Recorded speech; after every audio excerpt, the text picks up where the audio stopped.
ఆంధ్రప్రదేశ్ రాజకీయాల్లోకి వైఎస్ షర్మిల ఎంట్రీతో అటు సోషల్ మీడియాలోనూ ఇటు పొలిటికల్ గాను బజ్ పెరిగింది. ఏపీలో కాంగ్రెస్ పార్టీ అధ్యక్షురాలిగా రంగంలోకి దిగిన షర్మిల అన్న సీఎం జగన్ పైనే విరుచుకుపడుతున్నారు. జగనన్న వదిలిన బాణాన్ని అంటూ గతంలో పలికిన షర్మిల నేడు జగన్ పైనే విమర్శన బాణాలు సంధిస్తున్నారు. వైఎస్ షర్మిలకు ప్రత్యర్థి పార్టీల నేతల నుంచి సానుభూతి, సపోర్ట్ పెరుగుతోంది.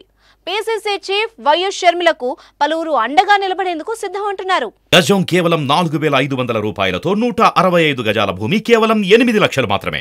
షర్మిలకు ఏపీ ప్రభుత్వం భద్రత తగ్గింపు పైన కూడా పలువురు నేతలు ఆందోళన వ్యక్తం చేస్తున్నారు. గతంలో తెలంగాణ ప్రభుత్వం షర్మిలకు 4+4 సెక్యూరిటీని ఏర్పాటు చేసింది.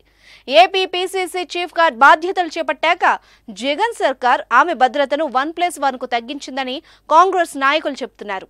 ఈ విషయాన్ని సోషల్ మీడియా ద్వారా డీజీపీ దృష్టికి తీసుకెళ్లారు. షర్మిల రాష్ట్ర వ్యాప్తంగా విస్తృతంగా పర్యటిస్తూ ప్రజలతో మమేకం అవుతున్నారు. కొన్ని సందర్భాల్లో ఆమె పర్యటనలు అక్కడక్కడ ఉద్రిక్తతలకు దారితీస్తున్నాయి. ఇలాంటి పరిస్థితుల్లో షర్మిలకు భద్రతను తగ్గించడం పట్ల కాంగ్రెస్ నేతలు ఆందోళన వ్యక్తం చేస్తున్నారు.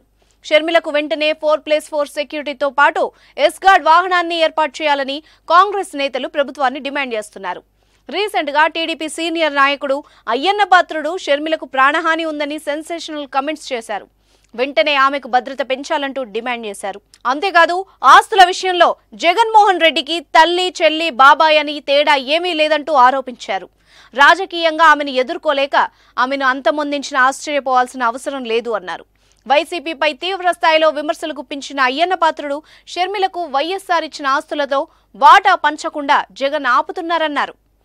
షర్మిలకు వైఎస్ రాజశేఖర రెడ్డి ఆస్తిలో ప్రత్యేకంగా వాటా రాశారని అయ్యన్న పాత్రుడు తెలిపారు. ఆ ఆస్తిని షర్మిలకు ఇవ్వకుండా జగన్ అడ్డుకుంటున్నారని అన్నారు. ఈడీ అటాచ్మెంట్ లో ఉన్న ఆస్తులు చేజారిపోతాయన్న భయం జగన్ కు ఉందని, ఆస్తులు చేజారిపోతే ఎలా అని షర్మిలకు వైఎస్ఆర్ ఇచ్చిన వాటాను పంచకుండా జగన్ ఆపుతున్నారని ఆరోపించారు. ప్రభుత్వ సలహాదారుగా ఉన్న సజ్జల రామకృష్ణారెడ్డి ఈ విషయంపైన నోరు జారిన విషయాన్ని అందరూ గమనించాలని చెప్పారు. షర్మిల సిచ్యువేషన్ ను దృష్టిలో ఉంచుకుని తక్షణం ఆమెకు భద్రతను పెంచాలని టీడీపీ నాయకుడు అయ్యన్న పాత్రుడు డిమాండ్ చేశారు.